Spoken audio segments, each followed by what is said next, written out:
Coming up on the Elon Phoenix Weekly. We take a look back at the memories of the Phoenix playing in the SoCon and take a glimpse into the future with the Colonial Athletic Association. We also get to know Elon's newest offensive and defensive coordinators for the football team. And finally, learn one important aspect of Elon's newest varsity sport. All that and more next on the Elon Phoenix Weekly.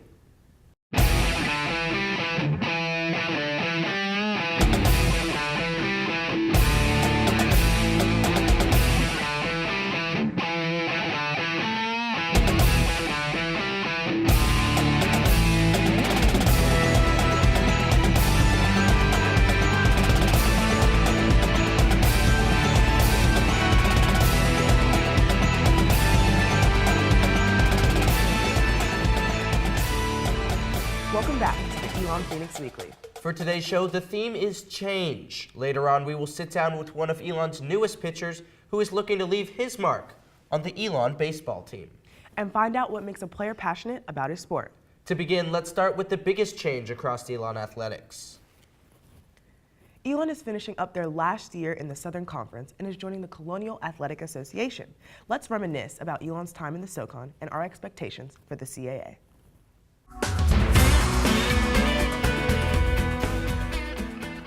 I've really enjoyed being part of the Southern Conference. Starting in the 2014-2015 year, Elon Athletics will be making the transition from the Southern Conference to the Colonial Athletic Association.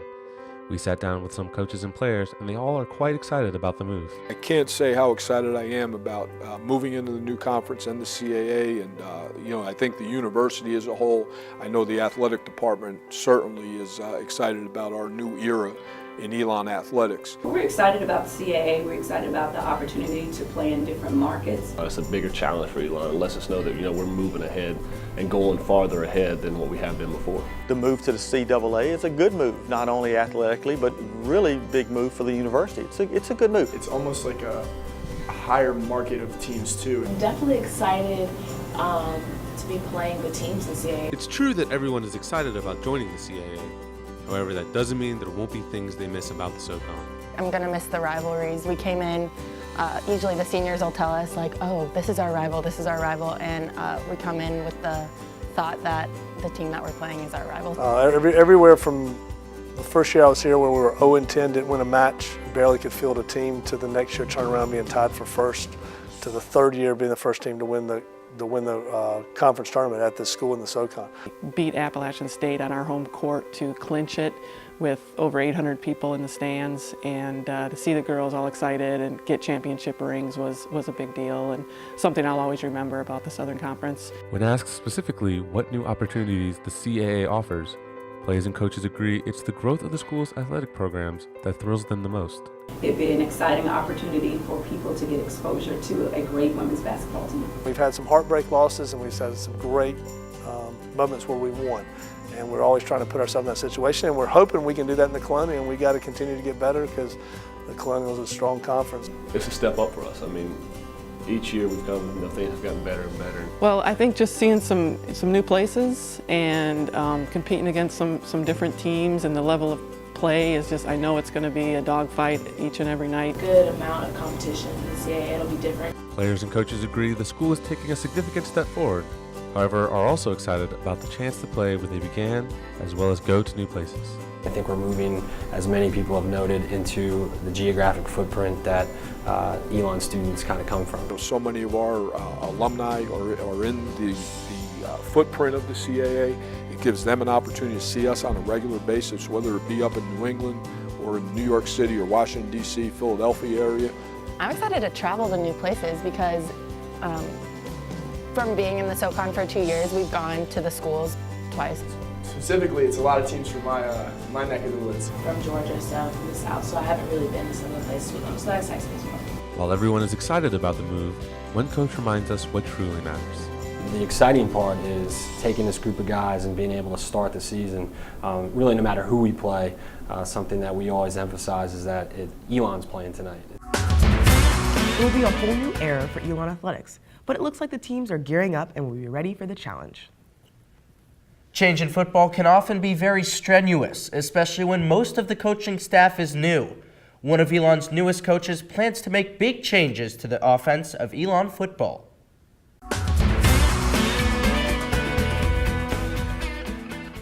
Coach Robo, I've known him since literally he graduated playing at Lafayette College up in Pennsylvania, where he was a standout offensive lineman. He brings a great amount of experience in the CAA, you know, having been at Delaware when they won national championships, which I think is a huge advantage and a huge asset, not just for me, but really everybody on our staff and even in the administration. I remember when Coach Skrosky was hired here, it was an exciting time for him, and when I was at another institution in the CAA, we would see Elon on film, and Coach Skrosky was coaching here at that time, and we were very impressed with the things that the university was offering and what they looked like and how they played. And so when Coach Skrosky became the head coach, it was a very exciting opportunity for both he and I for us to work together. Every coach has a personal flavor or touch that they like to put on their team. While one coach may focus on aggressive play, another may focus on solid fundamentals. Coach Wroblewski has quite the unique background, and that has left an impact on the way he coaches his players. Growing up, I had an affinity for martial arts. I took martial arts as a kid in college and whatnot, and so I think I might look at the game a little bit differently. I look at the game as truly a performing art. The teachings are different. We'll practice breathing. How many teams do that per se, but we'll practice it because it's all part of the rhythms of the game that's going on. And if you understand that, there's a time that you need to be very firm and very hard, and there's a time that you need to be very relaxed and very loose. That's going to happen in the course of a game. Coming to a new school and into any athletic program that is in a state of change requires that a coach begin from square one with both the program and the athletes. So what does that mean for Coach Wroblewski? Whenever you come to somewhere new, the important things that you handle first are your in-house elements, whether it's player development, whatever it is. Whenever there's a new coaching staff, there's a culture change that needs to happen. And so you want to establish what's important to you. You want to get to know your players and evaluate them. Over the past few weeks, the team has been conducting winter workouts, and Coach Wroblewski has been using this time to learn about his players and what they can bring to the team. What you're trying to do is create an environment that's somewhat stressful for the kids in a short period of time, because you want to see how well they can follow directions and how well they can strain their bodies and how well they can deal with being uncomfortable and still following directions very closely, as well as how well they can strain their bodies when they're tired. A lot of the game of football is played when you're tired. Beyond the physical aspect of winter workouts, what else is Coach looking at in his players during this time? Number one, how well they can master the scheme of what we're doing. Okay, in other words, understand the big picture. Can you sit back and look at the video screen and look at all 11 players and understand how you fit within each individual scheme or player, what have you. At the same time, you want to take the reversed approach and you want to get the kids to understand themselves from an inward or an outward idea from where they stand in their fundamentals. With spring practice getting ready to begin, how does Coach plan on teaching a whole new offense to the team? And what does he believe is the greatest method of coaching that will allow the players to learn most? There is no better teacher than experience. And so you have to create environments where kids can experience things. And then you can say, hey, listen, this is what we were talking about. But you have a simple foundation, a simple set of criteria and tasks that they have to do as they work their way through the game. You have to crawl before you can walk and everything else. And so when you start giving them information, you keep it simplistic and minute. And then as they give you the answer back or perform the task back, then you grow that task and you progress your way through it. There are rhythms to the game, and there are rhythms to each position and rhythms to each technique, and how well you can master that skill and craft in a finite area. So whether it's just a release for a receiver, a path for a running back, ball security, a block, a footwork, all of these things fall in, and they all are little rhythms that go together in a bigger scheme. And so to be able to get the kids to understand how to look at it from the outside in and where you fit as far as a puzzle piece, but also how you fit in inside out and how you specifically work at your craft and your skill set that it takes to be successful for wherever you're playing.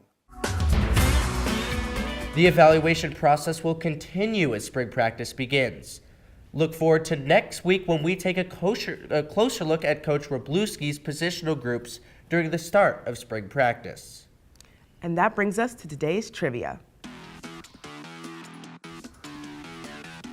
In what year did Elon defeat its first Division I top 25 ranked team in baseball? The answer coming up later in the show.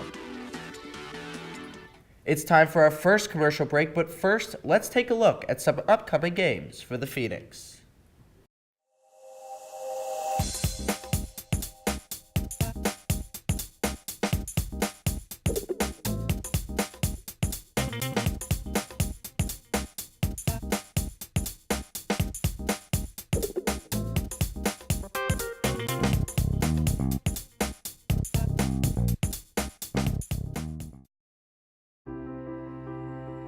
An Elon education is about preparing students for a life of global citizenship. Of course, this is a place where you're going to come and earn a degree, but it's also a place that's going to get you to think very deeply about how you're going to use that degree to make the world a better place.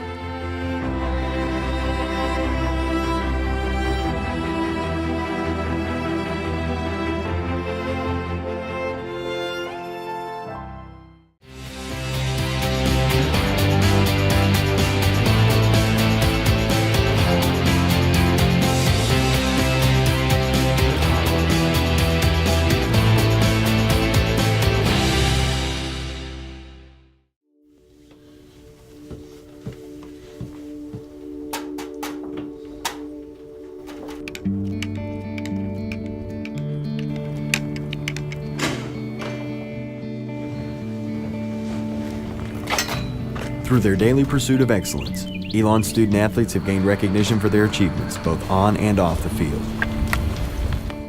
Building a winning tradition takes hard work and dedication. Dedication to the Maroon life. Where success is not only measured by just wins and trophies, but also by the knowledge we gain. At Elon, we're more than just athletes.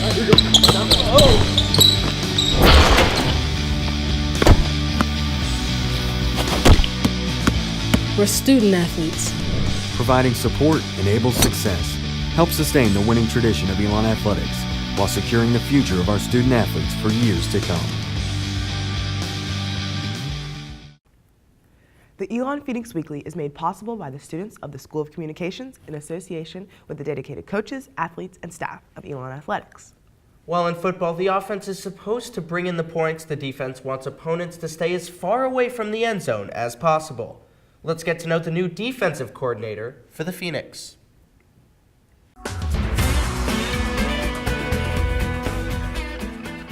Coach Kuski and I probably go back the furthest on staff. I've known him and his family for going on 25 years now. Jerry was our defensive line coach back at Rutgers. The major factor was Coach Skrosky and him coming here, and we communicated. He was a GA for us when I was at Rutgers back in the mid to late 80s.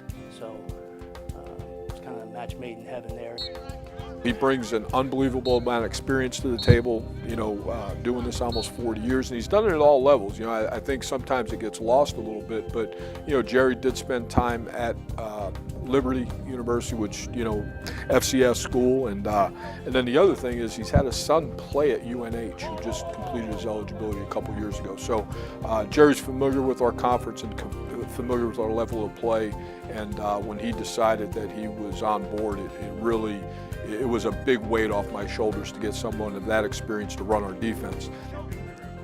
Every new season in football begins with winter workouts, but for a new coach trying to learn more about his players, Coach Peter Kuski has set the bar high and is trying to see which players are up to the challenge.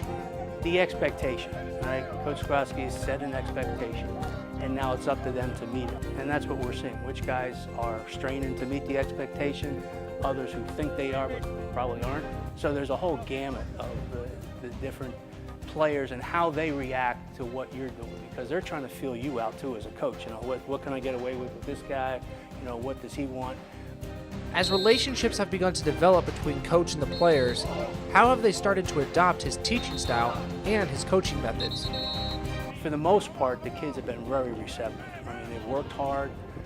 They got to continue to work hard. We've got a lot of ground to make up, in my opinion. But the attitude has been really good. The big key to success is the chemistry that's in that locker room. And I think that the chemistry is improving, in my opinion. Football, if anything, is a mental game. So what kind of mindset does Coach want his players to have when they take the field? what we want to establish is an attacking style of football player, an effort kid. In other words, when the ball is between the lines from what we call the interval, from the snap to the whistle, they're flying around. And if they get tired, they tap out, and we bring somebody else in, pick up the rifle, and start shooting. In other words, they have to understand that there's only one speed, and one speed only, and you're going all out all the time. And if you can't do that, then it's time to get off the field, give somebody else a chance. Both Coach Kuski and Coach Robe, I can't tell you how excited I am to have both of them on our staff. Changes presence on both sides of the ball, but if Coach Peter Kuski and Coach Wroblewski have their way, Elon will be ready and dominant come game day next fall. Now, the answer to today's trivia. Earlier we asked, in what year did Elon defeat its first Division I top 25 ranked team in baseball? The answer, 1999. The Phoenix beat number 21 East Carolina in a close 4-3 victory. Just over 2 weeks later, the team beat number 1 overall Miami 13-6 to earn its first ever victory against the number 1 team in the nation. Football's not the only sport with fresh faces. The baseball team also features some new talent. And today we take to the mound with one new pitcher who is certainly looking to make an immediate impact.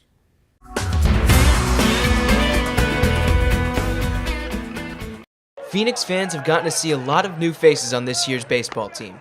Jake Stalzer, a junior college transfer from Iowa, has gotten comfortable in the weekend rotation, despite the differences in both the game on the mound and his life off of it.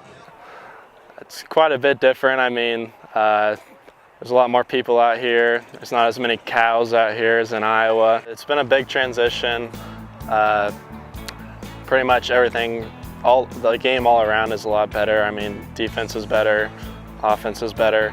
Hitters are tougher to get out, so it's been a big transition, but I've transitioned overall okay to it. Everybody's really friendly out here, and so far I pretty much am loving it out here. The transition to a new state may not have been easy, but Stalzer took no time at all getting to appreciate the support he gets from the Phoenix faithful. I mean, it's a great crowd, great atmosphere. Just go out there, be relaxed, and do my thing. Throwing that complete game shutout versus Gardner-Webb was pretty cool to do, so that's probably my favorite memory so far here at Elon. He may be new to Elon, but Stalzer already has a team-first mentality. He has earned 2 Southern Conference Pitcher of the Week honors in his short career here, but personal accolades are not his main focus. For the team, obviously the goal is to win our last Southern Conference championship. Individually, I mean, I don't know if I really have any goals, but just go out there and compete every time I toe the rubber. Make sure to come out in the upcoming weeks to see Jake pitch and continue to help lead the way for Phoenix baseball.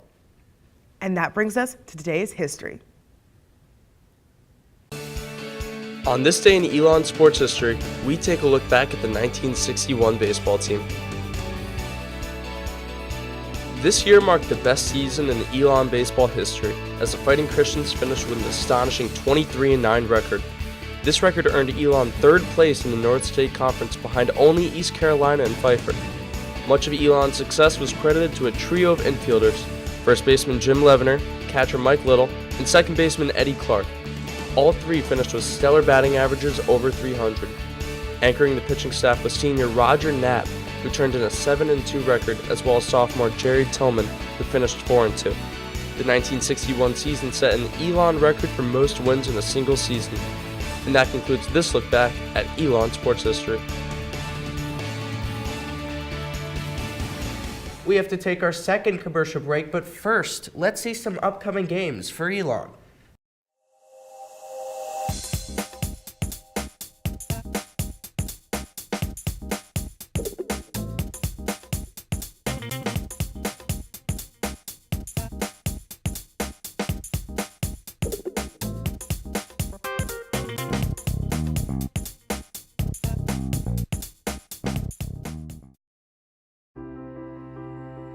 An Elon education is about preparing students for a life of global citizenship. Of course, this is a place where you're going to come and earn a degree, but it's also a place that's going to get you to think very deeply about how you're going to use that degree to make the world a better place.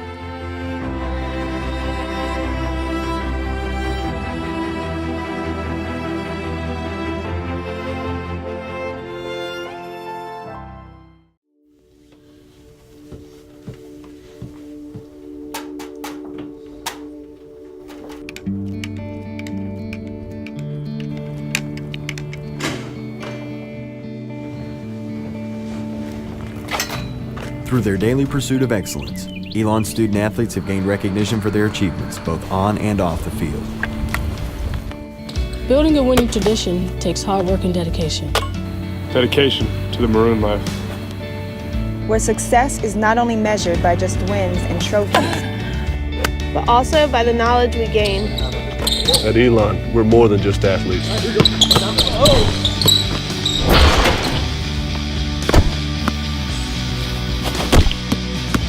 We're student athletes. Providing support enables success. Help sustain the winning tradition of Elon Athletics while securing the future of our student athletes for years to come.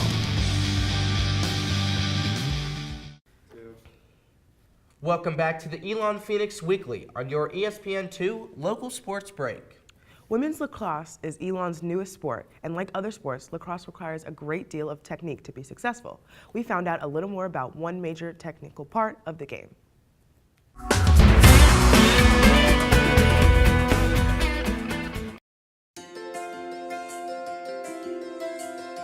So the draw occurs at the beginning of the game and after every goal.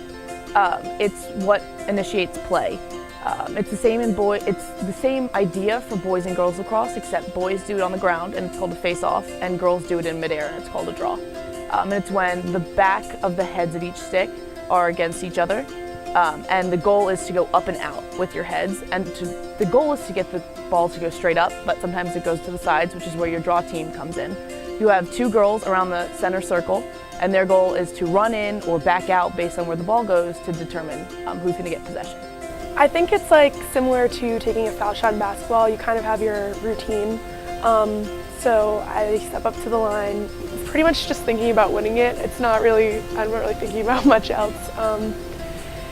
And you just start waiting until the whistle blows, and you try to keep pretty much completely still. And then as soon as that whistle blows, you're just focusing on getting the height and getting as high up as you can to snatch the ball in the air. So the ref basically places the ball in between the tips of both heads, and it's the back of the heads that touch each other. Megan and I both push, opposed to pulling. If I were to pull, I would be this way, and my goal would be to get the ball to go back behind me. But the way that I prefer to do it is to go in front of me. And basically the main mechanisms that I use while I take the draw is I use my left hand at the bottom to really pull up like a motorcycle.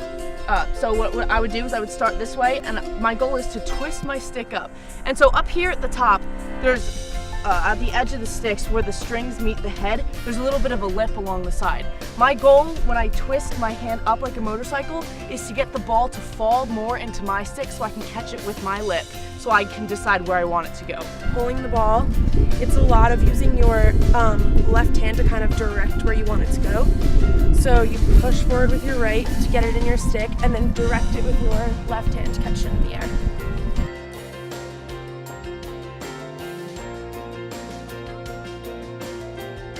Draws are a huge part of the game. You'll see if you check the box scores after games, the team with the most draws is usually the team that wins. It's usually a huge part in deciding who gets possession, obviously. Makes it easier on your team if you can keep it from killing your defense in your midfield by constantly having the ball on the other side. Makes it a little bit easier on your goalie as well. But if you can just get it out of the air, get it off the ground right off the draw, it allows your team to have more energy. They really just set the tone for how the game's going to go. If you're winning every draw, you're generally like the team that has possession for the majority of the game. So it's always just like a confidence booster to be like that team that's winning every draw. I love it, and it's different because every game you're not guaranteed to have the same situation, whereas for shooting you can practice it over and over and over again, and you can pretty much guarantee you're going to get the same outcome every time. With the draw, it really does depend on the other girl that you take it against. So it really is a challenge, and you kind of have to learn. Every game you start off and you take the first draw and you try to see how the other girl's reacting, and you change the way you do it, and try to place girls on the circle based on where you think you can put the ball. To be very strategic, you really have to think about all different components of it, but I love it. I think it's awesome. Be sure to learn more of the finer points of lacrosse by coming out to future games at Rhodes Stadium. All Elon athletes, sports mean different things to each team. We asked the baseball team what their sport means to them.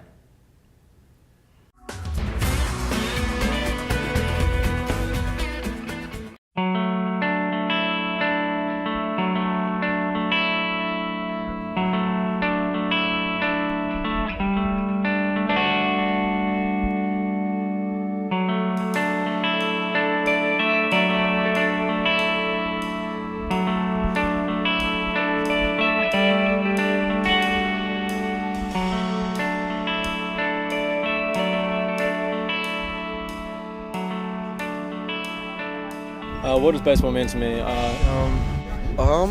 It means the world to me. Baseball means fun. Baseball is a passion. It's brought me closer to a lot of my best friends. I've done it my whole life. Baseball means to open up new horizons and opportunities in my life. It's my last year, so gotta enjoy every minute of it.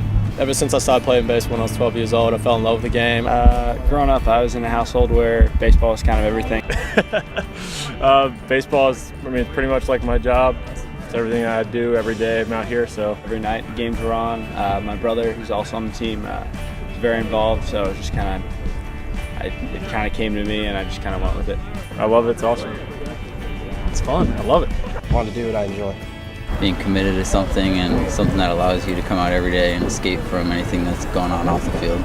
Brought me close to my brother, my dad. Some of my best friends that I know growing up are from playing baseball. I couldn't imagine not playing it. Made a lot of new friends playing it. These guys over here are awesome. It's the type of sport where you always got to put in hard work and 100% all the time. You know, I've traveled halfway across the world to play it here and hopefully improve, and I love the game. Every day you get to come out here. If you have a bad day at school or something doesn't go right, you can always have baseball to lean back on. Doing it or thinking about it every single day, and can't really think about life without it. So, baseball means just getting out and having fun with your boys. The one thing that I've loved to do my entire life, ever since I was a little kid, I get to come out here every day and compete against some of the best players in the country, and I think that's something special. First at bat, I actually hit a home run, so I originally, right off the bat, thought it was a lot of fun. Probably the biggest memory was I made the Australian team my first year playing, so that was kind of a big deal, and that's basically why I kept playing and stopped playing other sports. My dad played, while he was growing up, so that's the first thing he wanted me to do. When I had my Ninja Turtle glove, just playing out on the field. Hitting in my basement with my dad and my sister who played softball at the time. When my brother's a little older than me, and I used to always watch him and my dad have a catch, so I would just want to join in all the time, and that's when it started. Sometimes too many emotions, but a lot of ups and downs, but a lot of it is just all great memories and wonderful things that happened, great people I've met, great opportunities, challenges, and things I'll never forget in my life. I'm just glad I found this college, and I'm enjoying baseball here so far. So, just happiness, I guess. I'm just content out here. It's the one place where I can find my calm, I guess.